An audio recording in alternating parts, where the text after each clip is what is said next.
ಸ್ನೇಹಿತರೆ, ನಾನಿವತ್ತು ನಿಮಗೆ ಎಕ್ಸ್ಪ್ಲೇನ್ ಮಾಡ್ತಿರೋ ಮೂವಿ ಕಳೆದ ವರ್ಷ ಬಿಡುಗಡೆಯಾಗಿದ್ದ ದ ಸೋಲಿಟರ್ ಎಂಬ ಹಾಲಿವುಡ್ ನ one of the best mystery ಹಾಗೂ ಕ್ರೈಮ್ ಥ್ರಿಲ್ಲರ್ ಚಿತ್ರ.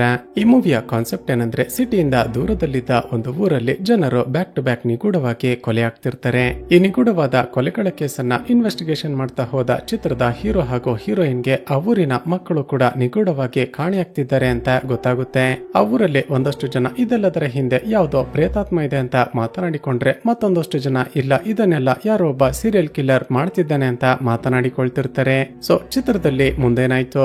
ಪೊಲೀಸ್ ಆಫೀಸರ್ಸ್ ಆಗಿರುವ ಚಿತ್ರದ ಹೀರೋ ಹಾಗೂ ಹೀರೋಯಿನ್ ಈ ಕೇಸ್ ಗಳನ್ನ ಸಾಲ್ವ್ ಮಾಡೋದಕ್ಕೆ ಸಾಧ್ಯವಾಯ್ತಾ? ಆ ಊರಲ್ಲಿ ನಡೀತಿರುವ ಕೊಲೆಗಳಿಗೂ ಹಾಗೂ ಮಕ್ಕಳು ನಿಗೂಢವಾಗಿ ಕಾಣೆಯಾಗ್ತಿರೋದಕ್ಕೂ ಇರುವ ಲಿಂಕ್ ಏನು? ಹಾಗೂ ಚಿತ್ರ ಮುಂದುವರಿತಾ ಹೋದ ಹಾಗೆ ರಿವೀಲ್ ಆಗುವ ಒಂದೊಂದೇ ಶಾಕಿಂಗ್ ಟ್ವಿಸ್ಟ್ ಗಳಾದ್ರೂ ಏನೆಂಬುದನ್ನ ಈ ವಿಡಿಯೋದಲ್ಲಿ ನೋಡ್ತಾ ಹೋಗೋಣ. ಚಿತ್ರದ ಮೊದಲ ಸೀನ್ನಲ್ಲಿ ಪೊಲೀಸ್ ಆಫೀಸರ್ ಆಗಿರುವ ಚಿತ್ರದ ಹೀರೋ ಫ್ರಾಂಕ್ ಜಾಗಿಂಗ್ ಮಾಡ್ತಿರುವಾಗ ಅವನ ಬಳಿ ಮತ್ತೊಬ್ಬ ಪೊಲೀಸ್ ಆಫೀಸರ್ ಬರ್ತಾನೆ.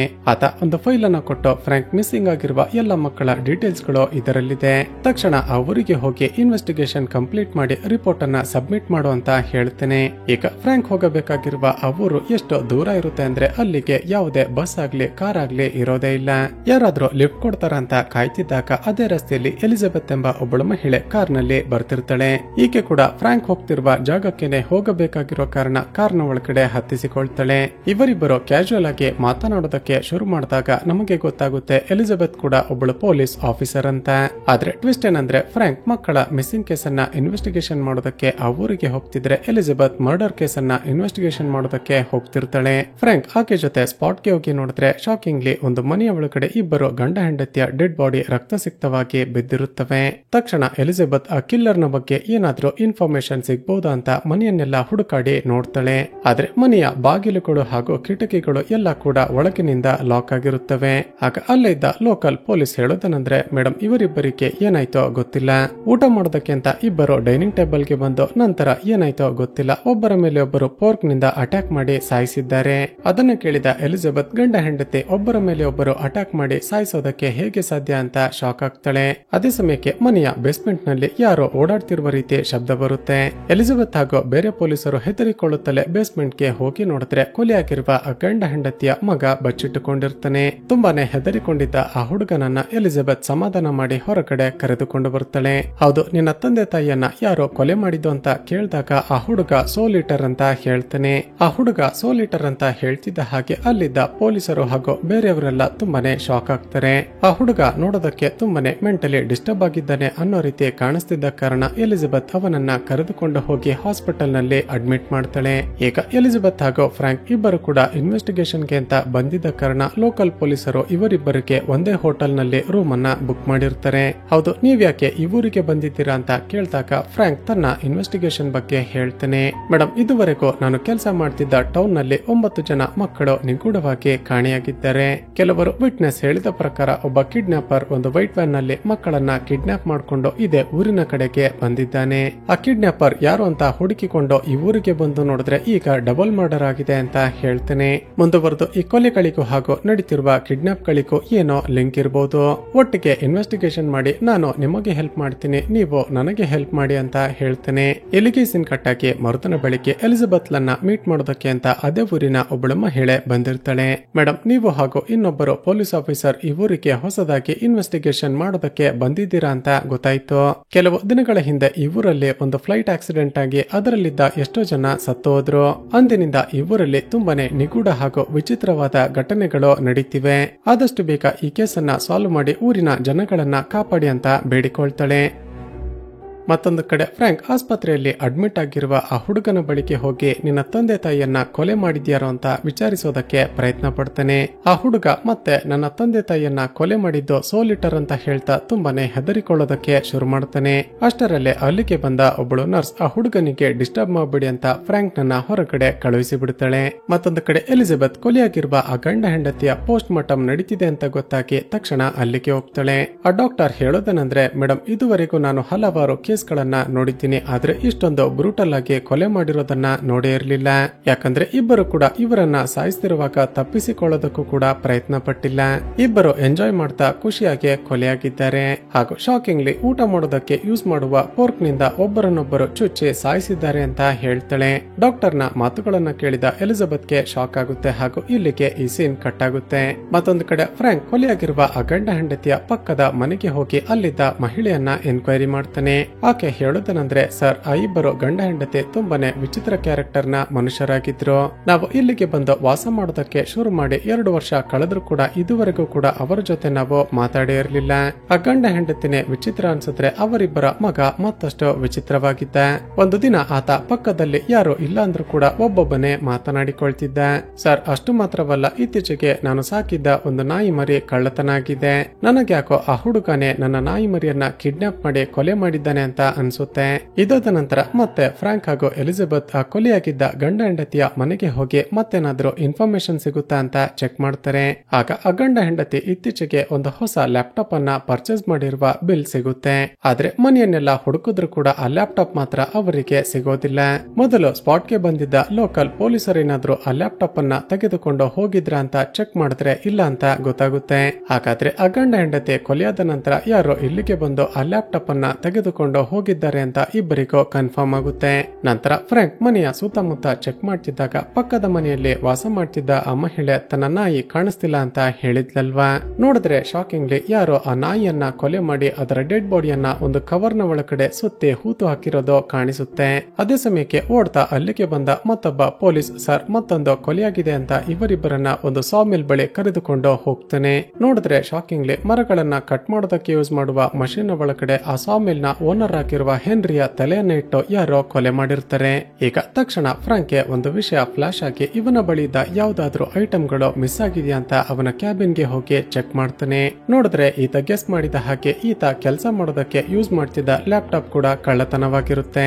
ಇದನ್ನ ನೋಡಿದ ಇವರಿಬ್ಬರಿಗೆ ಖಂಡಿತ ಈ ಕೊಲೆಗೂ ಈ ಮುಂಚೆ ನಡೆದ ಆ ಗಂಡ ಹೆಂಡತಿಯ ಕೊಲೆಗೂ ಏನೋ ಲಿಂಕ್ ಇದೆ ಅಂತ ಮಾತನಾಡಿಕೊಳ್ತಿರುವಾಗ್ಲೇ ಯಾರೊಬ್ಬ ವ್ಯಕ್ತಿ ಅಲ್ಲಿಂದ ಓಡ್ತಿರೋದು ಕಾಣಿಸುತ್ತೆ. ತಕ್ಷಣ ಫ್ರಾಂಕ್ ಆ ವ್ಯಕ್ತಿಯನ್ನ ಚೇಸ್ ಮಾಡೋದಕ್ಕೆ ಶುರು ಮಾಡ್ತಾನೆ. ಹೀಗೆ ಓಡ್ತಾ ಓಡ್ತಾ ತುಂಬಾ ದೂರ ಬಂದ ನಂತರ ಆ ವ್ಯಕ್ತಿ ತನ್ನ ಬಳಿ ಇದ್ದ ಬ್ಯಾಗ್ ಅನ್ನ ಕೆಳಗಡೆ ಬೀಳಿಸಿಕೊಂಡು ಓಡಿ ಹೋಗ್ತಾನೆ. ಆ ಬ್ಯಾಗ್ ನ ಒಳಗಡೆ ಏನಿದೆ ಅಂತ ಓಪನ್ ಮಾಡಿ ನೋಡಿದಾಗ ಅದರ ಒಳಗಡೆ ಒಂದು ಲ್ಯಾಪ್ಟಾಪ್ ಇರುತ್ತೆ. ಎಲಿಜಬೆತ್ ಹಾಗೂ ಬೇರೆ ಪೊಲೀಸರು ಅಲ್ಲಿಗೆ ಬರೋಷ್ಟಲ್ಲೇ ಫ್ರಾಂಕ್ ಆ ಲ್ಯಾಪ್ಟಾಪ್ ನ ಒಳಗಡೆ ಇದ್ದ ಹಾರ್ಡ್ ಡಿಸ್ಕ್ ಅನ್ನ ಬಿಚ್ಚಿ ತನ್ನ ಜೇಬ್ನ ಒಳಗಡೆ ಇಟ್ಟುಕೊಳ್ತಾನೆ. ನಂತರ ಆತ ಯಾರೋ ಗೊತ್ತಿಲ್ಲ ತಪ್ಪಿಸಿಕೊಂಡು ಎಸ್ಕೇಪ್ ಆದ, ನನ್ಗೇನು ಕೂಡ ಸಿಗ್ಲಿಲ್ಲ ಅಂತ ಸುಳ್ಳು ಹೇಳ್ತಾನೆ. ತಕ್ಷಣ ಫ್ರಾಂಕ್ ರೂಮ್ಗೆ ಹೋಗಿ ಆ ಹಾರ್ಡ್ ಡಿಸ್ಕ್ ನ ಒಳಗಡೆ ಏನಿದೆ ಅಂತ ಚೆಕ್ ಮಾಡೋದಕ್ಕೆ ಪ್ರಯತ್ನ ಪಡ್ತಾನೆ. ಆದ್ರೆ ಆ ಹಾರ್ಡ್ ಡಿಸ್ಕ್ ಲಾಕ್ ಆಗಿದ್ದ ಕಾರಣ ಅದನ್ನ ಓಪನ್ ಮಾಡೋದಕ್ಕೆ ತನ್ನ ಫ್ರೆಂಡ್ ಗೆ ಕಾಲ್ ಮಾಡಿ ಅದನ್ನ ಕಳುಹಿಸಿಕೊಡ್ತಾನೆ. ಇಲ್ಲಿಗೆ ಸೀನ್ ಕಟ್ಟಾಗಿ ಮರುದಿನ ಆ ಸಾಮಿಲ್ ಓನರ್ ಹೆನ್ರಿ ಕೊಲೆಯಾದಾಗ ಅವನ ಡೆಡ್ ಬಾಡಿಯನ್ನ ನೋಡಿ ಪೊಲೀಸರಿಗೆ ಇನ್ಫಾರ್ಮ್ ಮಾಡಿದ್ದು ಜೇಮ್ಸ್ ಎಂಬ ವ್ಯಕ್ತಿ ಅಂತ ಗೊತ್ತಾಗುತ್ತೆ. ತಕ್ಷಣ ಅವನನ್ನ ಎನ್ಕ್ವೈರಿ ಮಾಡೋದಕ್ಕೆ ಅಂತ ಅವನ ಅಡ್ರೆಸ್ ಅನ್ನ ಕಲೆಕ್ಟ್ ಮಾಡ್ಕೊಂಡು ಮನೆಗೆ ಹೋಗಿ ನೋಡಿದ್ರೆ ಒಂದು ಶಾಕಿಂಗ್ ಟ್ವಿಸ್ಟ್ ರಿವೀಲ್ ಆಗುತ್ತೆ. ಜೇಮ್ಸ್ ವಿಚಿತ್ರವಾಗಿ ಬಿಹೇವ್ ಮಾಡ್ತಾ ಒಂದು ರೀತಿ ನಶೆಯಲ್ಲಿ ತೇಲಾಡ್ತಿದ್ರೆ ಬೆಡ್ರೂಮ್ ನ ಒಳಗಡೆ ಅವನ ಹೆಂಡತಿಯ ಕತ್ತನ್ನ ಕೊಯ್ದು ಯಾರೋ ಕೊಲೆ ಮಾಡಿರ್ತಾರೆ. ಈ ಜೇಮ್ಸ್ ಯಾಕೆ ಈ ರೀತಿ ವಿಚಿತ್ರವಾಗಿ ಬಿಹೇವ್ ಮಾಡ್ತಿದ್ದಾನೆ ಅಂತ ಅವನನ್ನ ಹಿಡಿದುಕೊಳ್ಳೋದಕ್ಕೆ ಹೋದ್ರೆ ಆತ ಹುಚ್ಚನ ರೀತಿ ಕೂಗಾಡ್ತಾ ಎಲ್ಲರ ಮೇಲೆ ಅಟ್ಯಾಕ್ ಮಾಡೋದಕ್ಕೆ ಶುರು ಮಾಡ್ತಾನೆ. ಆತ ಇನ್ನೇನೋ ಫ್ರಾಂಕ್ಗೆ ಚಾಕುವಿನಿಂದ ಚುಚ್ಚಿ ಸಾಯಿಸಿ ಬಿಡ್ತಾನೆ ಅನ್ನೋಷ್ಟರಲ್ಲಿ ಅಲ್ಲಿಗೆ ಬಂದ ಎಲಿಜಬೆತ್ ಅವನಿಗೆ ಶೂಟ್ ಮಾಡಿ ಸಾಯಿಸಿ ಬಿಡ್ತಾಳೆ. ಹೀಗೆ ತಮ್ಮ ಮನೆಯಲ್ಲಿ ಏನೇನೋ ವಿಚಿತ್ರಗಳು ನಡೀತಿದ್ರೆ ಆ ಜೇಮ್ಸ್ ನ ಮಗಳು ದೂರದಲ್ಲಿ ನಿಂತು ಎಲ್ಲವನ್ನ ನೋಡ್ತಿರ್ತಾಳೆ. ಅಷ್ಟರಲ್ಲೇ ಅಲ್ಲಿಗೆ ಬಂದ ಒಬ್ಬ ಮಾಸ್ಕ್ ಹಾಕಿಕೊಂಡಿದ್ದ ವ್ಯಕ್ತಿ ಅವಳನ್ನ ಕಿಡ್ನಾಪ್ ಮಾಡಿಕೊಂಡು ಹೊರಟು ಹೋಗ್ತಾನೆ. ಮತ್ತೊಂದು ಕಡೆ ಚಿತ್ರದ ಶುರುವಿನಲ್ಲಿ ಇಬ್ಬರು ಗಂಡ ಹೆಂಡತಿ ಕೊಲೆಯಾದ ನಂತರ ಅವರ ಮಗನನ್ನ ಎಲಿಜಬೆತ್ ಕರೆದುಕೊಂಡು ಹೋಗಿ ಹಾಸ್ಪಿಟಲ್ಗೆ ಅಡ್ಮಿಟ್ ಮಾಡಿದ್ಲಲ್ವಾ. ಅವನನ್ನ ಆ ಸೋಲಿಟರ್ ಎಂಬ ವಿಚಿತ್ರವಾದ ಆಕೃತಿ ಹಾಸ್ಪಿಟಲ್ಗೆ ಬಂದು ಯಾರಿಗೂ ಗೊತ್ತಾಗದ ಹಾಗೆ ಕರೆದುಕೊಂಡು ಹೊರಟು ಹೋಗುತ್ತೆ. ಈ ವಿಷಯ ಗೊತ್ತಾಗ್ತಿದ್ದ ಹಾಗೆ ಆ ಹುಡುಗನ್ಗೆ ಟ್ರೀಟ್ಮೆಂಟ್ ಕೊಡ್ತಿದ್ದ ಲೇಡಿ ಡಾಕ್ಟರ್ ತಕ್ಷಣ ಬಂದು ಫ್ರಾಂಕ್ ಹಾಗೂ ಎಲಿಜಬೆತ್ಗೆ ಇನ್ಫಾರ್ಮ್ ಮಾಡ್ತಾಳೆ. ಅದೇ ಸಮಯಕ್ಕೆ ನಿನ್ನೆ ತನ್ನ ಹೆಂಡತಿಯನ್ನ ಕೊಲೆ ಮಾಡಿ ನಂತರ ತಾನು ಕೂಡ ಸತ್ತು ಹೋದ ಆ ಜೇಮ್ಸ್ ನ ಮಗಳು ಕೂಡ ಮಿಸ್ಸಿಂಗ್ ಆಗಿದ್ದಾಳೆ ಅಂತ ಗೊತ್ತಾಗುತ್ತೆ. ಅವಳ ಬಗ್ಗೆ ಎನ್ಕ್ವೈರಿ ಮಾಡಿದಾಗ ಗೊತ್ತಾಗುತ್ತೇನೆ ಅಂದ್ರೆ ಈಗ ಹಾಸ್ಪಿಟಲ್ ನಿಂದ ಮಿಸ್ಸಿಂಗ್ ಆಗಿರುವ ಆ ಹುಡುಗ ಹಾಗೂ ಜೇಮ್ಸ್ ನ ಮಗಳು ಇಬ್ಬರು ಕೂಡ ಕ್ಲಾಸ್ಮೇಟ್ಸ್ ಗಳು ಅಂತ. ತಕ್ಷಣ ಆ ಇಬ್ಬರು ಮಕ್ಕಳು ಓದ್ತಿದ್ದ ಸ್ಕೂಲ್ಗೆ ಹೋಗಿ ಎನ್ಕ್ವೈರಿ ಮಾಡಿದ್ರೆ ಏನಾದ್ರೂ ಇನ್ಫಾರ್ಮೇಶನ್ ಸಿಗಬಹುದು ಅಂತ ಕಾರಿನಲ್ಲಿ ಹೊರಡ್ತಾರೆ. ನೋಡ್ತಾರೆ. ಇವರಿಬ್ಬರು ಹೀಗೆ ಕಾರ್ನಲ್ಲಿ ಬರ್ತಿರುವಾಗ ಯಾರೊಬ್ಬ ಮಾಸ್ಕ್ ಹಾಕಿಕೊಂಡಿರುವ ವ್ಯಕ್ತಿ ಇವರ ಕಾರನ್ನ ಫಾಲೋ ಮಾಡ್ತಿರೋದನ್ನ ನೋಡ್ತೀವಿ. ಫ್ರಾಂಕ್ಗೆ ಅನುಮಾನ ಬಂದ ತಕ್ಷಣ ತನ್ನ ಕಾರ್ನಿಂದ ಆ ಬೈಕ್ಗೆ ಆಕ್ಸಿಡೆಂಟ್ ಮಾಡಿ ಅವನನ್ನ ಬೀಳಿಸಿ ಬಿಡ್ತಾನೆ. ಫ್ರಾಂಕ್ ಆ ವ್ಯಕ್ತಿಯನ್ನ ಹಿಡಿದು ಸರಿಯಾಗಿ ಹೊಡೆದು ಯಾರನೇನೋ ನೀನೆ ತಾನೆ ಈ ಕೊಲೆಗಳನ್ನ ಮಾಡ್ತಿರೋದು, ಅಷ್ಟಕ್ಕೂ ನಮ್ಮನ್ನ ಯಾಕೆ ಫಾಲೋ ಮಾಡ್ತಿದ್ಯಾ ಅಂತ ವಿಚಾರಿಸ್ತಾನೆ. ಹೆದರಿಕೊಂಡ ಆ ವ್ಯಕ್ತಿ ಹೇಳೋದೇನಂದ್ರೆ, ಸರ್ ಏನ್ ಹೇಳ್ತಿದ್ದೀರಾ, ನಾನ್ ಯಾಕೆ ಈ ಕೊಲೆಗಳನ್ನ ಮಾಡ್ತೀನಿ? ಕೆಲವು ದಿನಗಳ ಹಿಂದೆ ಈ ಊರಿನಲ್ಲಿ ಕ್ರಾಶ್ ಆಗಿದ್ದ ಫ್ಲೈಟ್ ನಲ್ಲಿ ನಾನು ಡ್ರಗ್ಸ್ ಅನ್ನ ಇಟ್ಟು ಸ್ಮಗಲ್ ಮಾಡ್ತಿದ್ದೆ. ಆ ಡ್ರಗ್ಸ್ ತುಂಬಾನೇ ಬೆಲೆ ಬಾಳುವ ಡ್ರಗ್ಸ್ ಆಗಿದ್ದ ಕಾರಣ ಪೊಲೀಸರೇನಾದ್ರೂ ಅದನ್ನ ತೆಗೆದುಕೊಂಡಿರಬಹುದು ಅಂತ ಈ ಊರಿನ ಪೊಲೀಸರನ್ನ ಫಾಲೋ ಮಾಡ್ತಿದ್ದೆ. ನೀವು ಕೂಡ ಇದೇ ಊರಿನ ಪೊಲೀಸರು ಇರ್ಬೋದು, ನಿಮ್ಮ ಬಳಿನೇ ನನ್ನ ಡ್ರಗ್ಸ್ ಇರ್ಬೋದು ಅಂತ ನಿಮ್ಮನ್ನ ಫಾಲೋ ಮಾಡ್ತಾ ಬರ್ತಿದ್ದೆ ಅಷ್ಟೇ. ನೀವು ಹೇಳ್ತಿರೋ ಪ್ರಕಾರ ಈ ಊರಲ್ಲಿ ನಡೀತಿರುವ ಕೊಲೆಗಳಿಗೆ ಹಾಗೂ ಕಿಡ್ನಾಪ್ ಗಳಿಗೆ ನಾನು ಕಾರಣ ಅಲ್ಲ ಅಂತ ಹೇಳ್ತೇನೆ. ಇಲ್ಲಿಗೆ ಸೀನ್ ಕಟ್ ಆಗಿ ಸ್ವಲ್ಪ ಸಮಯದ ನಂತರ ಫ್ರಾಂಕ್ ಹಾರ್ಡ್ ಡಿಸ್ಕ್ ಅನ್ನ ಓಪನ್ ಮಾಡುವಂತ ತನ್ನ ಫ್ರೆಂಡ್ ಗೆ ಕಳುಹಿಸಿ ಕೊಟ್ಟಿದ್ದ ಅಲ್ವಾ, ಆತ ಅದನ್ನ ಓಪನ್ ಮಾಡಿ ವಾಪಸ್ ಕಾಲ್ ಮಾಡಿರ್ತಾನೆ. ತುಂಬಾನೇ ಟೆನ್ಷನ್ ಆಗಿದ್ದ ಇವನ ಫ್ರೆಂಡ್ ಹೇಳೋದೇನಂದ್ರೆ, ಫ್ರಾಂಕ್ ಆ ಹಾರ್ಡ್ ಡಿಸ್ಕ್ ನಲ್ಲಿ ಅಷ್ಟಕ್ಕೂ ಏನಿತ್ತು ಗೊತ್ತಾ, ಹಲವಾರು ಜನ ಚಿಕ್ಕ ಚಿಕ್ಕ ಮಕ್ಕಳನ್ನ ಕಿಡ್ನಾಪ್ ಮಾಡಿ ಅವರಿಗೆ ಅಬ್ಯೂಸ್ ಮಾಡಿ ಹರಾಸ್ ಮಾಡಿ ಅವರು ಚಿತ್ರಹಿಂಸೆ ಪಡ್ತಿರುವ ವಿಡಿಯೋಸ್ ಗಳನ್ನ ಯಾರೋ ರೆಕಾರ್ಡ್ ಮಾಡಿದ್ದಾರೆ. ಹಾಗೂ ಆ ವಿಡಿಯೋಸ್ ಗಳನ್ನ ಡಾರ್ಕ್ ವೆಬ್ ಗೆ ಅಪ್ಲೋಡ್ ಮಾಡ್ತಿದ್ದ 4 IP ಅಡ್ರೆಸ್ ಗಳು ಪತ್ತೆಯಾಗಿದೆ. ಅದರಲ್ಲಿ 3 IP ಅಡ್ರೆಸ್ ಗಳನ್ನ ಯೂಸ್ ಮಾಡ್ತಿದ್ದವರು ಈಗಾಗಲೇ ಸತ್ತು ಹೋಗಿದ್ದಾರೆ. ಫ್ರಾಂಕ್, ನೀನು ಆ ಊರಿಗೆ ಹೋದಾಗ ಮೊದಲಿಗೆ ಕೊಲೆಯಾದ ಆ ಗಂಡ ಹೆಂಡತಿ ಒಂದು IP ಅಡ್ರೆಸ್ ಅನ್ನ ಯೂಸ್ ಮಾಡ್ತಿದ್ರು. ನಂತರ ಕೊಲೆಯಾದ ಆ ಸಾಮಿಲ್ ಓನರ್ ಹೆನ್ರಿ ಹಾಗೂ ಕೊನೆಯದಾಗಿ ಕೊಲೆಯಾಗಿರುವ ಆ ಜೇಮ್ಸ್ ಹಾಗೂ ಅವನ ಹೆಂಡತಿ ಇವರು ಕೂಡ ಡಾರ್ಕ್ ವೆಬ್ ಗೆ ಮಕ್ಕಳ ವಿಡಿಯೋಸ್ ಗಳನ್ನ ಅಪ್ಲೋಡ್ ಮಾಡ್ತಿದ್ರು. ಹಾಗೂ 4ನೇ IP ಅಡ್ರೆಸ್ ಈಗಲೂ ಕೂಡ ಆಕ್ಟಿವ್ ಆಗಿದ್ದು ನೀನಿಗಿರುವ ಊರಿನಿಂದ ಸ್ವಲ್ಪ ದೂರದಲ್ಲಿರುವ ಒಂದು ಹಳೆಯ ಬಿಲ್ಡಿಂಗ್ ನಲ್ಲಿ ಲೊಕೇಟ್ ಆಗ್ತಿದೆ ಅಂತ ಹೇಳ್ತಾನೆ. ತಕ್ಷಣ ಫ್ರಾಂಕ್ ಎಲಿಜಬೆತ್ ಲನ್ನ ಕರೆದುಕೊಂಡು ಆ ಹಳೆಯ ಬಿಲ್ಡಿಂಗ್ ಕಡೆ ಹೊರಡ್ತಾನೆ. ತುಂಬಾ ದೂರ ಬಂದ ನಂತರ ಯಾರು ಕೂಡ ಓಡಾಡದ ಒಂದು ಜಾಗದಲ್ಲಿ ಒಂದು ಹಳೆಯ ಬಿಲ್ಡಿಂಗ್ ಇರುತ್ತೆ. ಒಳಗಡೆ ಯಾರಿರ್ಬಹುದು ಅಂತ ಪತ್ತೆ ಮಾಡೋದಕ್ಕೆ ಇಬ್ಬರು ಬೇರೆ ಬೇರೆ ಜಾಗಗಳಿಂದ ಎಂಟರ್ ಆಗ್ತಾರೆ. ಎಲಿಜಬೆತ್ ಫುಲ್ ಅಲರ್ಟ್ ಆಗಿ ಒಳಗಡೆ ಬಂತು. ನೋಡಿದ್ರೆ ಆಶ್ಚರ್ಯವೆಂಬಂತೆ ಒಳಗಡೆ ಲೋಕಲ್ ಪೊಲೀಸ್ ಕಾನ್ಸ್ಟೇಬಲ್ ಒಬ್ಬ ನಿಂತಿರ್ತಾನೆ. ನೀನು ಇಲ್ಲೇನ್ ಮಾಡ್ತಿದ್ಯಾ, ನಿನಗೆ ಈ ಅಡ್ರೆಸ್ ಅನ್ನ ಕೊಟ್ಟಿದ್ಯಾರೋ ಅಂತ ವಿಚಾರಿಸ್ತಾಳೆ.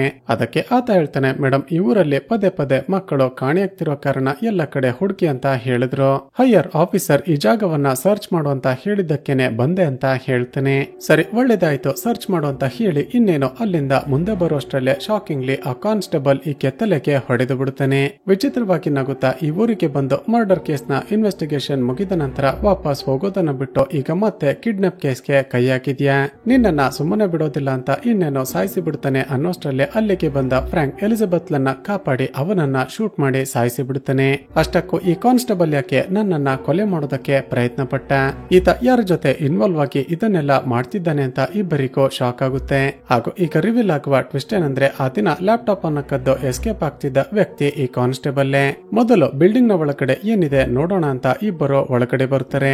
ಆಗ ಅಲ್ಲಿ ಬೇರೆ ಬೇರೆ ರೀತಿ ಕಾಣುವ ಸೋಲಿಟರ್ ಗೊಂಬೆಗಳು ಕಾಣಿಸುತ್ತವೆ. ಹಾಗೂ ಇದುವರೆಗೂ ಕೊಲೆಯಾಗಿರುವ ಎಲ್ಲ ವ್ಯಕ್ತಿಗಳ ಮನೆಯಲ್ಲಿದ್ದ ಲ್ಯಾಪ್ಟಾಪ್ ಗಳು ಅಲ್ಲೇ ಇರುತ್ತವೆ. ಅಷ್ಟಕ್ಕೂ ಈ ಜಾಗನಾದ್ರೂ ಏನು ಅಂತ ಒಂದೊಂದೇ ರೂಮ್ ಗಳನ್ನ ಓಪನ್ ಮಾಡಿ ಚೆಕ್ ಮಾಡ್ತಾ ಹೋಗ್ತಾರೆ. ಆಗ ಶಾಕಿಂಗ್ಲಿ ಒಂದು ರೂಮ್ ನಲ್ಲಿ ಮಕ್ಕಳಿಗೆ ಟ್ರೀಟ್ಮೆಂಟ್ ಕೊಡುವ ಜಾಗವಿದ್ರೆ ಮತ್ತೊಂದು ಕಡೆ ಮಕ್ಕಳು ಆಟ ಆಡೋದಕ್ಕೆ ಅಂತ ಒಂದಷ್ಟು ವಸ್ತುಗಳು ಇರುತ್ತವೆ. ನಂತರ ಪಕ್ಕದಲ್ಲಿದ್ದ ಮತ್ತೊಂದು ರೂಮ್ ನ ಡೋರ್ ಅನ್ನ ಓಪನ್ ಮಾಡೋದಕ್ಕೆ ನೋಡಿದಾಗ ಆ ಡೋರ್ ಲಾಕ್ ಆಗಿರುತ್ತೆ. ತಕ್ಷಣ ತಮ್ಮ ಬಳಿ ಇದ್ದ ಗನ್ನಿಂದ ಆ ಬೀಗವನ್ನ ಬಡಿದು ಒಳಗಡೆ ಹೋಗಿ ನೋಡಿದ್ರೆ ಶಾಕಿಂಗ್ಲಿ ಕಿಡ್ನಾಪ್ ಆಗಿರುವ ಇಬ್ಬರು ಮಕ್ಕಳು ಕೂಡ ಅಲ್ಲೇ ಇರ್ತಾರೆ. ಅಂದ್ರೆ ಚಿತ್ರದ ಶುರುವಿನಲ್ಲಿ ಕೊಲೆಯಾಗಿದ್ದ ಆ ಗಂಡ ಹೆಂಡತಿಯ ಮಗ ನಂತರ ಜೇಮ್ಸ್ ನ ಮಗಳು ಇಬ್ಬರು ಕೂಡ ಅಲ್ಲೇ ಇರ್ತಾರೆ. ಶಾಕ್ ಆದ ಇವರಿಬ್ಬರು ಅವರನ್ನ ಬಿಡಿಸಿ ನಿಮ್ಮನ್ನ ಕಿಡ್ನಾಪ್ ಮಾಡಿದ್ದಾರೋ ಆ ಕಿಡ್ನಾಪರ್ ಈಗ ಎಲ್ಲಿದ್ದಾನೆ ಅಂತ ವಿಚಾರಿಸ್ತಾರೆ. ಸ್ನೇಹಿತರೆ, ಈಗ ರಿವೀಲ್ ಆಗುವ ಒಂದು ಶಾಕಿಂಗ್ ಹಾಗೂ ಅನ್ಎಕ್ಸ್ಪೆಕ್ಟೆಡ್ ಟ್ವಿಸ್ಟ್ ಏನ್ ಗೊತ್ತಾ, ಚಿತ್ರದಲ್ಲಿ ಇದುವರೆಗೂ ಯಾರ್ಯಾರೋ ಕೊಲೆಯಾದ್ರು ಅಂದ್ರೆ ಮೊದಲಿಗೆ ಕೊಲೆಯಾದ ಆ ಗಂಡ ಹೆಂಡತಿ, ಆ ಸಾಮಿಲ್ ಓನರ್ ಹೆನ್ರಿ, ನಂತರ ಕೊಲೆಯಾದ ಆ ಜೇಮ್ಸ್ ಹಾಗೂ ಅವನ ಹೆಂಡತಿ ಹಾಗೂ ಈಗ ಕೊಲೆಯಾದ ಆ ಕಾನ್ಸ್ಟೇಬಲ್ ಎಲ್ಲ ಕೂಡ ಕ್ರಿಮಿನಲ್ಗಳೇ. ಅಂದ್ರೆ ಇವರೆಲ್ಲ ಸೇರಿ ಮಕ್ಕಳನ್ನ ಕಿಡ್ನಾಪ್ ಮಾಡಿ ಅವರಿಗೆ ಟಾರ್ಚರ್ ಮಾಡಿ ಅಬ್ಯೂಸ್ ಮಾಡಿ ಹರಾಸ್ ಮಾಡಿ ಆ ವಿಡಿಯೋಗಳನ್ನ ಡಾರ್ಕ್ ವೆಬ್ ಗೆ ಅಪ್ಲೋಡ್ ಮಾಡಿ ಹಣ ಗಳಿಸ್ತಿರ್ತಾರೆ. ಸರಿ, ಇವರನ್ನೆಲ್ಲ ಕೊಲೆ ಮಾಡಿದ್ಯಾರು ಅಂತ ಕೇಳಿದಾಗ ಆ ಹುಡುಗಿ ಒಂದು ಫ್ಲಾಶ್ ಬ್ಯಾಕ್ ಹೇಳೋದಕ್ಕೆ ಶುರು ಮಾಡ್ತಾಳೆ. ಸ್ನೇಹಿತರೆ, ಚಿತ್ರದ ಶುರುವಿನಲ್ಲಿ ಒಬ್ಬಳು ಮಹಿಳೆ ಕೆಲವು ದಿನಗಳ ಹಿಂದೆ ಈ ಊರಲ್ಲಿ ಒಂದು ಫ್ಲೈಟ್ ಕ್ರಾಶ್ ಆಗಿತ್ತು ಅಂತ ಹೇಳಿದ್ಲಲ್ವಾ. ಆ ಫ್ಲೈಟ್ ನಲ್ಲಿ ಸ್ಮಗಲ್ ಮಾಡ್ತಿದ್ದ ಆ ಪವರ್ಫುಲ್ ಡ್ರಗ್ಸ್ ಈ ಮಕ್ಕಳಿಗೆ ಸಿಕ್ಕಿರುತ್ತೆ. ಆ ಡ್ರಗ್ಸ್ ಅನ್ನ ತೆಗೆದುಕೊಳ್ಬೇಕು ಅಂತ ಹೋಗ್ತಿದ್ದಾಗ ಅದನ್ನ ತಿಂದ ಒಂದಷ್ಟು ಕಾಡು ಪ್ರಾಣಿಗಳು ತಮ್ಮಷ್ಟಕ್ಕೆ ತಾವೇ ಕಿತ್ತಾಡಿಕೊಂಡು ಸತ್ತು ಹೋಗ್ತವೆ. ಅದನ್ನ ನೋಡಿ ಆಶ್ಚರ್ಯಪಟ್ಟ ಈ ಮಕ್ಕಳು ಅದನ್ನ ತೆಗೆದುಕೊಂಡು ಬಂದು ಪಕ್ಕದ ಮನೆಯ ಮಹಿಳೆ ಸಾಕಿದ್ದ ಆ ನಾಯಿಗೆ ತಿನ್ನಿಸ್ತಾರೆ. ಅದನ್ನ ತಿಂತಿದ್ದ ಹಾಗೆ ಒಂದು ರೀತಿ ಹುಚ್ಚು ಹಿಡಿದ ಹಾಗೆ ಆ ನಾಯಿ ಬಿಹೇವ್ ಮಾಡ್ತಾ ತನ್ನ ತಲೆಯನ್ನ ಗೋಡೆಗೆ ಚೆಚ್ಚಿಕೊಂಡು ಸತ್ತು ಹೋಗುತ್ತೆ. ಅದನ್ನ ನೋಡಿದ ಆ ಹುಡುಗ ಒಂದು ಐಡಿಯಾ ಮಾಡ್ತಾನೆ. ತನಗೆ ತುಂಬಾನೇ ಚಿತ್ರಹಿಂಸೆ ಕೊಟ್ಟು ವಿಡಿಯೋಗಳನ್ನ ರೆಕಾರ್ಡ್ ಮಾಡಿಕೊಳ್ತಿದ್ದ ತನ್ನ ತಂದೆ ತಾಯಿ ತಿಂತಿದ್ದ ಅಡುಗೆಯಲ್ಲಿ ಅದನ್ನ ಮಿಕ್ಸ್ ಮಾಡಿ ಬಿಡ್ತಾನೆ. ಅದನ್ನ ಕನ್ಸ್ಯೂಮ್ ಮಾಡ್ತಿದ್ದ ಹಾಕಿನೇ ವಿಚಿತ್ರವಾಗಿ ಬಿಹೇವ್ ಮಾಡೋದಕ್ಕೆ ಶುರು ಮಾಡಿದ ಆ ಹುಡುಗನ ತಂದೆ ತಾಯಿ ಫೋರ್ಕ್ ನಿಂದ ಒಬ್ಬರಿಗೊಬ್ಬರು ಚುಚ್ಚಿಕೊಂಡು ಸತ್ತು ಹೋಗ್ತಾರೆ. ಅದನ್ನ ನೋಡಿದ ಜೇಮ್ಸ್ ನ ಮಗಳು ಕೂಡ ತನ್ನ ತಂದೆ ತಾಯಿಗೂ ಕೂಡ ಬುದ್ಧಿ ಕಲಿಸ್ಬೇಕು ಅಂತ ಅವರು ತಿಂತಿದ್ದ ಅಡುಗೆಯಲ್ಲಿ ಡ್ರಗ್ಸ್ ಅನ್ನ ಮಿಕ್ಸ್ ಮಾಡಿ ಬಿಡ್ತಾಳೆ. ಸೊ ಅದನ್ನ ತಿಂತಿದ್ದ ಹಾಗೆ ಜೇಮ್ಸ್ ಮೊದಲಿಗೆ ತನ್ನ ಹೆಂಡತಿಯನ್ನ ಕೊಲೆ ಮಾಡಿ ನಂತರ ತಾನು ಕೂಡ ಸತ್ತು ಹೋಗ್ತಾನೆ. ಈಗ ತಮ್ಮಿಬ್ಬರ ತಂದೆ ತಾಯಿಗೆ ವಿಡಿಯೋಗಳನ್ನ ರೆಕಾರ್ಡ್ ಮಾಡೋದಕ್ಕೆ ಆ ಸಾಮಿಲ್ ಓನರ್ ಸಹಾಯ ಮಾಡ್ತಿದ್ದ ಅಂತ ಆತ ಕುಡಿಯುತ್ತಿದ್ದ ಬಿಯರ್ ನ ಒಳಗಡೆ ಕೂಡ ಆ ಡ್ರಗ್ಸ್ ಅನ್ನ ಮಿಕ್ಸ್ ಮಾಡಿರ್ತಾರೆ. ಇದರರ್ಥ ಚಿತ್ರದ ಶುರುವಿನಿಂದ ಯಾರ್ಯಾರು ಆ ಊರಲ್ಲಿ ಕೊಲೆ ಆದ್ರೂ ಅದರ ಹಿಂದೆ ಇವರು ಮಿಕ್ಸ್ ಮಾಡಿದ್ದ ಡ್ರಗ್ಸ್ ಇತ್ತು ಅಂತ ನಮಗೆ ಕನ್ಫರ್ಮ್ ಆಗುತ್ತೆ. ಈಗ ಫ್ರಾಂಕ್ ಹೇಳ್ತಾನೆ, ಸರಿ ನೀವೇನೋ ನಿಮಗೆ ತೊಂದರೆ ಕೊಡ್ತಿದ್ದವರನ್ನ ಸಾಯಿಸಿದ್ರಿ, ಆದ್ರೆ ನಿಮ್ಮನ್ನ ಕಿಡ್ನಾಪ್ ಮಾಡಿದ್ಯಾರು? ಇದುವರೆಗೂ ಕಿಡ್ನಾಪ್ ಮಾಡಿದ ಮಕ್ಕಳು ಎಲ್ಲಿದ್ದಾರೆ ಅಂತ ವಿಚಾರಿಸ್ತಾನೆ. ನಮ್ಮನ್ನ ಕಿಡ್ನಾಪ್ ಮಾಡಿರೋದು ಸೋಲಿಟರ್ ಅಂತ ಹೇಳ್ತಾರೆ. ಹಾಗೂ ಅದೇ ಸಮಯಕ್ಕೆ ಎಲಿಜಬೆತ್ಗೆ ಅವಳ ಹೈಯರ್ ಆಫೀಸರ್ ಕಾಲ್ ಮಾಡ್ತಾನೆ. ಈಗ ಆತ ರಿವೀಲ್ ಮಾಡುವ ಟ್ವಿಸ್ಟ್ ಏನಂದ್ರೆ, ಎಲಿಜಬೆತ್ ನಿನ್ನ ಜೊತೆ ಇರುವ ಆ ಫ್ರಾಂಕ್ ಅಸಲಿಗೆ ಪೊಲೀಸೇ ಅಲ್ಲ, ಆತ ಯಾವ ಪೊಲೀಸ್ ಸ್ಟೇಷನ್ ನಿಂದ ಬಂದಿದ್ದಾನೆ ಅಂತ ಹೇಳಿದ್ದು ಅಲ್ಲಿಗೆ ಕಾಲ್ ಮಾಡಿ ವಿಚಾರಿಸ್ತೆ. ಫ್ರಾಂಕ್ ಎಂಬ ಹೆಸರಿನ ಯಾವ ಪೊಲೀಸ್ ಕೂಡ ಆ ಸ್ಟೇಷನ್ ಅಲ್ಲಿ ಕೆಲಸನೇ ಮಾಡ್ತಿಲ್ವಂತೆ. ಒಂದು ವೇಳೆ ನೀನು ಅವನ ಜೊತೆ ಇದ್ರೆ ತಕ್ಷಣ ಯಾವ್ದಾದ್ರೂ ಸೇಫ್ ಆಗಿರುವ ಜಾಗಕ್ಕೆ ಹೋಗು ಅಂತ ವಾರ್ನ್ ಮಾಡ್ತಾರೆ. ಒಂದೇ ಸರಿ ಶಾಕ್ ಆದ ಎಲಿಜಬೆತ್ ಅವನ ಕಡೆ ತಿರುಗಿ ನೋಡ್ಬೇಕು ಅನ್ನಷ್ಟರಲ್ಲೇ ಶಾಕಿಂಗ್ಲಿ ಫ್ರಾಂಕ್ ಆಕೆಗೆ ಗನ್ ಅನ್ನ ಪಾಯಿಂಟ್ ಮಾಡ್ತಾನೆ. ಎಲಿಜಬೆತ್, ನನ್ನ ಪಾಡಿಗೆ ಬಿಟ್ಟು ಬಿಡು, ನಾನು ನಿಮಗೆ ಯಾವುದೇ ತೊಂದರೆಯನ್ನ ಕೊಡೋದಿಲ್ಲ, ನಾನು ಬಂದಿರುವ ಕೆಲಸವನ್ನ ಮುಗಿಸಿಕೊಂಡು ಇಲ್ಲಿಂದ ಹೊರಟು ಹೋಗ್ತೀನಿ ಅಂತ ಅವರನ್ನ ಅದೇ ರೂಮ್ ನಲ್ಲಿ ಲಾಕ್ ಮಾಡಿ ಹೊರಗಡೆ ಬರುತ್ತಾನೆ. ಅದೇ ಸಮಯಕ್ಕೆ ಸೋಲಿಟರ್ ರೀತಿ ವೇಷ ಹಾಕಿಕೊಂಡಿದ್ದ ಒಬ್ಬ ವ್ಯಕ್ತಿ ಅಲ್ಲಿಗೆ ಬಂದು ಫ್ರಾಂಕ್ ಕರೆಂಟ್ ಶಾಕ್ ಕೊಟ್ಟು ಬಿಡುತ್ತಾನೆ. ಈತ ಕಿರುಚಾಡ್ತಿರುವ ಶಬ್ದ ಕೇಳ್ತಿದ್ದ ಹಾಗೆ ಎಲಿಜಬೆತ್ ಬಾಗಿಲನ್ನ ಒಡೆದುಕೊಂಡು ಹೊರಗಡೆ ಬರ್ತಾಳೆ. ಆ ಸೋಲಿಟರ್ ರೀತಿ ವೇಷ ಹಾಕಿಕೊಂಡಿದ್ದ ಆ ವ್ಯಕ್ತಿ ವಿಚಿತ್ರವಾಗಿ ನಗುತ್ತಾ, ಫ್ರಾಂಕ್ ನೀನೊಬ್ಬ ಪೊಲೀಸ್ ಆಫೀಸರೇ ಅಲ್ಲ ಅಂತ ಗೊತ್ತಾಯ್ತು, ನಿಜ ಹೇಳು, ಅಷ್ಟಕ್ಕೂ ನೀನ್ಯಾರೋ, ನೀನ್ ಯಾಕೆ ಈ ಊರಿಗೆ ಬಂದಿದ್ಯಾ ಅಂತ ಕೇಳ್ತಾನೆ. ಆಗ ಎಮೋಷನಲ್ ಆದ ಫ್ರಾಂಕ್ ತನ್ನ ಜೋಬಲ್ಲಿದ್ದ ತನ್ನ ಹಾಗೂ ತನ್ನ ಚಿಕ್ಕ ಮಗನ ಫೋಟೋವನ್ನ ತೋರಿಸ್ತಾನೆ. ಸ್ನೇಹಿತರೆ, ಈಗ ರಿವೀಲ್ ಆಗುವ ಟ್ವಿಸ್ಟ್ ಏನಂದ್ರೆ, ಈ ಎಲ್ಲ ಸೈಕೋಪಾತ್ಗಳು ಸೇರಿ ಮೊದಲಿಗೆ ಕಿಡ್ನಾಪ್ ಮಾಡಿದ್ದೆ ಈ ಫ್ರಾಂಕ್ ನ ಮಗನನ್ನ. ತನ್ನ ಮಗನನ್ನ ಕಿಡ್ನಾಪ್ ಮಾಡಿದ್ಯಾರು, ಆತ ಈಗ ಎಲ್ಲಿದ್ದಾನೆ ಅಂತ ಪತ್ತೆ ಮಾಡೋದಕ್ಕೇನೆ ಫ್ರಾಂಕ್ ತಾನೊಬ್ಬ ಪೊಲೀಸ್ ಆಫೀಸರ್ ಅಂತ ಸುಳ್ಳು ಹೇಳಿಕೊಂಡು ಈ ಊರಿಗೆ ಬಂದಿರ್ತಾನೆ. ಆ ಹುಡುಗ ಈ ಫ್ರಾಂಕ್ ನ ಮಗ ಅಂತ ಗೊತ್ತಾಗ್ತಿದ್ದ ಹಾಗೆ ಆ ಸೈಕೋಪಾತ್ ಮತ್ತಷ್ಟು ಜೋರಾಗಿ ನಗೋದಕ್ಕೆ ಶುರು ಮಾಡ್ತಾನೆ. ನಿನ್ನ ಮಗನಿಗೆ ನಾವೆಲ್ಲ ಸೇರಿ ಎಷ್ಟೊಂದು ಟಾರ್ಚರ್ ಮಾಡಿದ್ವಿ ಗೊತ್ತಾ? ಆತ ಕಿರುಚಾಡ್ತಿರುವ ಶಬ್ದವನ್ನ ಕೇಳಿಸಿಕೊಳ್ತಿದ್ರೆ ನಮ್ಗೆಲ್ಲ ಏನೋ ಒಂದು ರೀತಿ ಖುಷಿ ಆಗ್ತಿತ್ತು ಅಂತ ಹೇಳ್ತಾನೆ. ಆ ಮಾತುಗಳನ್ನ ಕೇಳ್ತಿದ್ದ ಹಾಗೆ ಫ್ರಾಂಕ್ಗೆ ಪಿತ್ತ ನೆತ್ತಿಗೇರಿ ಆ ಗನ್ ಅನ್ನ ಕಿತ್ಕೊಂಡು ಆ ಸೈಕೋಪಾತ್ಗೆ ಸರಿಯಾಗಿ ಹೊಡಿತಾನೆ. ನಂತರ ಆ ಸೈಕೋ ತನ್ನ ಮುಖಕ್ಕೆ ಹಾಕಿಕೊಂಡಿದ್ದ ಮಾಸ್ಕ್ ಅನ್ನ ತೆಗೆದು ನೋಡಿದಾಗ ಒಂದು ಶಾಕಿಂಗ್ ಹಾಗೂ ಅನ್ಎಕ್ಸ್ಪೆಕ್ಟೆಡ್ ಟ್ವಿಸ್ಟ್ ರಿವೀಲ್ ಆಗುತ್ತೆ. ಅದೇನಂದ್ರೆ ಆ ಸೈಕೋ ಕಿಲ್ಲರ್ ಬೇರೆ ಯಾರು ಅಲ್ಲ, ಹಾಸ್ಪಿಟಲ್ ನಲ್ಲಿ ಡಾಕ್ಟರ್ ಆಗಿ ಕೆಲಸ ಮಾಡ್ತಿದ್ದ ಆ ಮಹಿಳೆ. ಹಾಗೂ ಇದುವರೆಗೂ ಮಕ್ಕಳನ್ನ ಕಿಡ್ನಾಪ್ ಮಾಡಿ ಅವರಿಗೆ ಟಾರ್ಚರ್ ಮಾಡಿ ನಂತರ ಡಾರ್ಕ್ ವೆಬ್ ಗೆ ವಿಡಿಯೋಸ್ ಗಳನ್ನ ಅಪ್ಲೋಡ್ ಮಾಡ್ತಾ ಇದ್ದಿದ್ದಕ್ಕೆ ಇವಳೆ ಹೆಡ್ ಆಗಿರ್ತಾಳೆ. ಆಕೆ ಬಳಿದ ಮೊಬೈಲ್ ಅನ್ನ ಚೆಕ್ ಮಾಡಿದಾಗ ಶಾಕಿಂಗ್ಲಿ ಇದುವರೆಗೂ ಇವರು ಕಿಡ್ನಾಪ್ ಮಾಡಿ ಟಾರ್ಚರ್ ಮಾಡಿದ್ದ ಎಲ್ಲ ಮಕ್ಕಳ ವಿಡಿಯೋಸ್ ಗಳು ಮೊಬೈಲ್ ಅಲ್ಲಿರುತ್ತೆ. ಆ ವಿಡಿಯೋಸ್ ಗಳನ್ನ ನೋಡಿದ ನಂತರ ಫ್ರಾಂಕ್ ಹಾಗೂ ಎಲಿಜಬೆತ್ ಗೆ ಒಂದು ವಿಷಯ ಕನ್ಫರ್ಮ್ ಆಗುತ್ತೆ. ಅದೇನಂದ್ರೆ ಇದುವರೆಗೂ ಇವರು ಕಿಡ್ನಾಪ್ ಮಾಡಿದ್ದ ಎಲ್ಲ ಮಕ್ಕಳನ್ನ ಕೂಡ ಈಗಾಗಲೇ ಇವರು ಕೊಲೆ ಮಾಡಿರ್ತಾರೆ. ತಕ್ಷಣ ಪಕ್ಕದ ರೂಮ್ ಗೆ ಹೋಗಿ ನೋಡಿದ್ರೆ ಅಲ್ಲೊಂದು ದೊಡ್ಡ ಬರ್ನರ್ ಇರುತ್ತೆ. ಅದರಲ್ಲಿ ಶಾಕಿಂಗ್ಲಿ ಇವರೆಲ್ಲ ಮಕ್ಕಳನ್ನ ಕಿಡ್ನಾಪ್ ಮಾಡಿದ ನಂತರ ಅವರನ್ನ ಕೊಲೆ ಮಾಡಿ ಸುಟ್ಟು ಹಾಕಿರುವ ಬೂದಿ ಇರುತ್ತೆ. ತನ್ನ ಮಗ ಬದುಕಿಲ್ಲ ಅಂತ ಗೊತ್ತಾಗ್ತಿದ್ದ ಹಾಗೆ ಫ್ರಾಂಕ್ ತುಂಬಾನೇ ಎಮೋಷನಲ್ ಆಗಿ ಜೋರಾಗಿ ಅಳೋದಕ್ಕೆ ಶುರು ಮಾಡ್ತಾನೆ. ಈ ಸೈಕೋ ಲೇಡಿಯನ್ನ ಹಾಗೆ ಸಾಯಿಸಬಾರ್ದು, ಈಕೆ ಒದ್ದಡಿ ಸಾಯುವ ಹಾಗೆ ಮಾಡ್ಬೇಕು ಅಂತ ಆ ಮಕ್ಕಳ ಬಳಿ ಇದ್ದ ಡ್ರಗ್ಸ್ ಅನ್ನ ಆಕೆಗೆ ತಿನ್ನಿಸ್ತಾನೆ. ಆ ಡ್ರಗ್ಸ್ ಅನ್ನ ತಿಂತಿದ್ದ ಹಾಗೇನೆ ಆ ಸೈಕೋ ಲೇಡಿ ವಿಚಿತ್ರವಾಗಿ ಕೂಗಾಡ್ತಾ ಹುಚ್ಚೆ ರೀತಿ ಬಿಹೇವ್ ಮಾಡೋದಕ್ಕೆ ಶುರು ಮಾಡ್ತಾಳೆ. ತಕ್ಷಣ ಫ್ರಾಂಕ್ ಅಲ್ಲಿದ್ದ ಒಂದು ಚಾಕುವನ್ನ ರೂಮ್ ನ ಒಳಗಡೆ ಎಸೆದು ಡೋರ್ ಅನ್ನ ಲಾಕ್ ಮಾಡಿ ಬಿಡ್ತಾನೆ. ಆ ಡ್ರಗ್ಸ್ ಓವರ್ ಡೋಸ್ ಆಗ್ತಿದ್ದ ಹಾಗೆ ಆ ಸೈಕೋ ಲೇಡಿ ಆ ಚಾಕುವನ್ನ ತೆಗೆದುಕೊಂಡು ತನ್ನಷ್ಟಕ್ಕೆ ತಾನೇ ಚುಚ್ಚಿಕೊಂಡು ಸತ್ತು ಹೋಗ್ತಾಳೆ. ನಂತರ ಆಕೆ ಮಕ್ಕಳನ್ನ ಹೇಗೆ ಸುಟ್ಟು ಹಾಕಿದ್ಲೋ ಅದೇ ರೀತಿ ಆಕೆ ಕೂಡ ಸುಟ್ಟು ಹೋಗ್ಬೇಕು ಅಂತ ಆ ರೂಮ್ ಗೆನೆ ಬೆಂಕಿ ಇಡ್ತಾನೆ. ಎಲಿಜಬೆತ್ ಲನ್ನ ಹಾಗೂ ಆ ಇಬ್ಬರು ಮಕ್ಕಳನ್ನ ಬಿಲ್ಡಿಂಗ್ ನಿಂದ ಹೊರಗಡೆ ಕರೆದುಕೊಂಡು ಬರ್ತಾನೆ. ಎಲಿಜಬೆತ್ ಫ್ರಾಂಕ್ ಗೆ ಈಗ್ಲಾದ್ರೂ ಹೇಳು, ಅಷ್ಟಕ್ಕೂ ನೀನ್ ಯಾರು ಅಂತ ಕೇಳ್ತಾಳೆ. ಆದ್ರೆ ಫ್ರಾಂಕ್ ಮಾತ್ರ ನಾನು ಬಂದ ಕೆಲಸ ಮುಗೀತು ಅಂತ ಹೇಳಿ ಅಲ್ಲಿಂದ ಹೊರಟು ಹೋಗ್ತಾನೆ. ಹಾಗೂ ಇಲ್ಲಿಗೆ ಈ ಚಿತ್ರ ಮುಕ್ತಾಯವಾಗುತ್ತೆ. ಸ್ನೇಹಿತರೆ, ಚಿತ್ರದ ಕತೆ ಇಷ್ಟವಾಗಿದ್ರೆ ಈ ವಿಡಿಯೋಗೆ ಒಂದು ಲೈಕ್ ಮಾಡಿ ಶೇರ್ ಮಾಡೋದನ್ನ ಮರೆಯಬೇಡಿ. ಇದೇ ರೀತಿಯ ವಿಡಿಯೋಸ್ಗಾಗಿ ಈ ಚಾನೆಲ್ ಅನ್ನ ಸಬ್ಸ್ಕ್ರೈಬ್ ಮಾಡಿಕೊಂಡು ಪಕ್ಕದಲ್ಲೇ ಇರುವ ಬೆಲ್ ಐಕಾನ್ ಅನ್ನ ಕ್ಲಿಕ್ ಮಾಡಿ.